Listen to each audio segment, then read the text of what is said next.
Connor, great to get back out there in front of a crowd and play a game of sorts, I guess, after a long pre-season.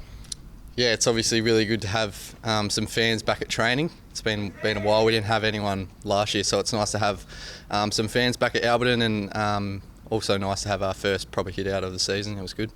What did you make of it? It was a real sort of arm wrestle early, and then of course the teams just changed a little bit in the second half. But that first half was really competitive.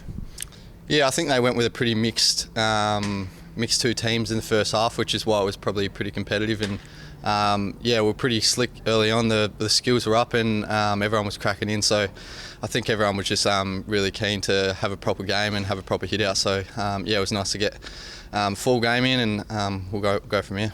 Talk about people cracking in. We can see, Robbie's running back with a flight late in the last quarter. You've got Ollie and Joel Garner crashing into each other, and Charlie and Sam Pepper. I mean, that is great to see that the competitive juices are flowing so early.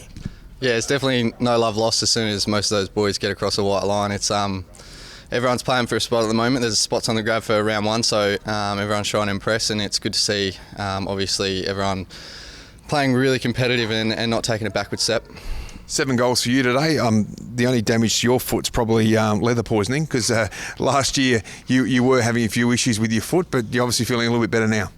Yeah, it's nice, obviously, to get back feeling almost 100%. I've had a couple issues over pre-season, so I've had the last couple of weeks to get fit and ready for this weekend, and hopefully I can push on from here, and hopefully no dramas throughout the season with the foot.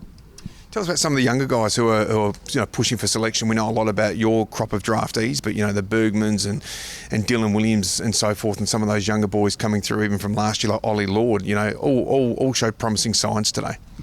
Yeah, it's really exciting. I feel like almost an older one now that we've got all these young boys coming in, and we've got Lockie Jones who's coming up next, but he had a ripper day today, and not only the draft that's just come in, but like you said, the year from last year with Dill Williams and those sorts who are really pushing for selection. I think it's good to have the competitive nature for spots, and everyone's going to be pushing for round one, and it's good to have that youth as well as experience. So I think that'll help us later in the season.